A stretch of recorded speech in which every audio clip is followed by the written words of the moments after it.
మంది పట్ల మీ వైఖరి ఏంటి, మీ చిత్తశుద్ధి ఏందన్నది ఇవాళ తెలుస్తుంది. కాబట్టి మరి ఆ ప్రజలను ఆలోచించవలసిందిగా నేను కోరుతా ఉన్నా.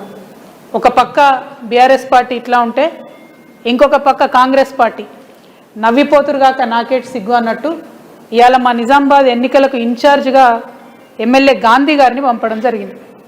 మరి గాంధీ గారు ఎవరు అంటే బీఆర్ఎస్ పార్టీ కోటాలో ఆయనకు పిఎస్సి చైర్మన్ వచ్చింది. ఆయన బీఆర్ఎస్ ఎమ్మెల్యేగా పిఎస్సి చైర్మన్ వచ్చింది. ఈ బీఆర్ఎస్ ఎమ్మెల్యేకు స్పీకర్ గారు క్లీన్ చీట్ ఇచ్చారు. ఈయన పార్టీ మారలేదు, ఈయన బీఆర్ఎస్ ఎమ్మెల్యేని అని క్లీన్ చీట్ ఇచ్చారు. మరి ఈయన బీఆర్ఎస్ ఎమ్మెల్యే అయితే నిజామాబాద్ కాంగ్రెస్ పార్టీ ఎన్నికల ఇన్ఛార్జ్గా ఎట్లా వస్తాడు? దానికి బాజాప్తా గాంధీ భవన్ నుంచే మీరు ఇవాళ లెటర్ ఇచ్చి పంపించారు. అంటే అధికారంలో ఉన్నటువంటి పక్షం ఘోరాతి ఘోరంగా ప్రజాస్వామ్యాన్ని అపహాస్యం చేస్తూ ప్రజల యొక్క తీర్పును అవహేళన చేస్తూ వాళ్ళు ఒక పద్ధతి పాటిస్తారు, ప్రతిపక్షం ఇంకొక పద్ధతి పాటిస్తారు. ఎవరిని నమ్మాలి ప్రజలు ఈ టైంలో? ఎవరు కోటేయాలి ప్రజలు? ఇంత అవహేళన చేస్తే మాలాంటి బాధ్యత కలిగినటువంటి సంస్థలు చూస్తూ ఊరుకోవడం కరెక్ట్ కాదు. కాబట్టి ఇవాళ మేము ప్రశ్నిస్తూ ఉన్నాం. కాంగ్రెస్ పార్టీ నిన్న కూడా నేను డిమాండ్ చేసిన, ఒక పక్క సంజయ్ గారు జగిత్యాల ఎమ్మెల్యే సీఎం గారు ఆధ్వర్యంలో చేరినటువంటి వ్యక్తికి స్పీకర్ గారు క్లీన్ చీట్ ఇస్తారు.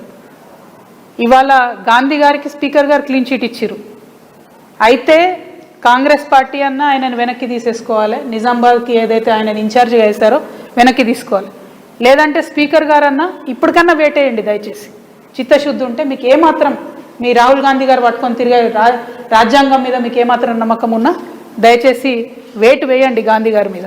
మీరు ఈ రెండు చేయకుండా ప్రజల్ని మోసం చేస్తే మాత్రం తెలంగాణ ప్రజలకు మెమరీ పవర్ చాలా ఎక్కువ ఉంటుంది, ఖచ్చితంగా గుర్తుపెట్టుకుంటారు. సమయం సందర్భం వచ్చినప్పుడు కాంగ్రెస్ పార్టీని బీఆర్ఎస్ పార్టీని రెండు కూడా కర్రుగాల్చి వాత పెడతారన్న విషయాన్ని ఈ సందర్భంగా తెలియజేస్తూ ఉన్నాం.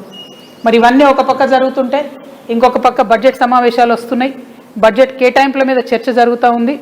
కాంగ్రెస్ పార్టీకి చిత్తశుద్ధి ఉంటే మీరు ఏదైతే మాట ఇచ్చారో బీసీ సబ్ ప్లాన్ పెడతాం 20,000 కోట్లు సంవత్సరానికి ఇస్తామని చెప్పారో దాని మీద ఎక్సర్సైజ్ చేయండి.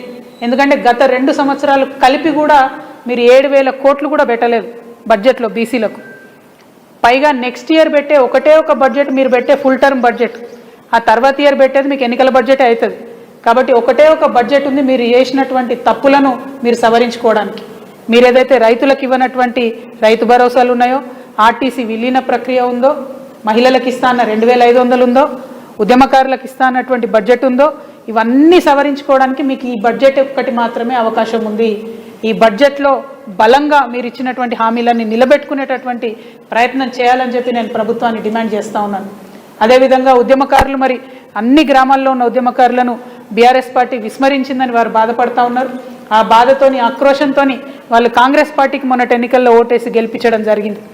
మరి ఆ ఉద్యమకారుల పక్షాన తెలంగాణ జాగృతి నిలబడి ఏదైతే కాంగ్రెస్ పార్టీ హామీ ఇచ్చిందో ఆ హామీలన్నీ కూడా మరి అమలయ్యే వరకు పోరాటం చేస్తామని చెప్పినాం, భూ పోరాటాలు చేస్తామని చెప్పినాం.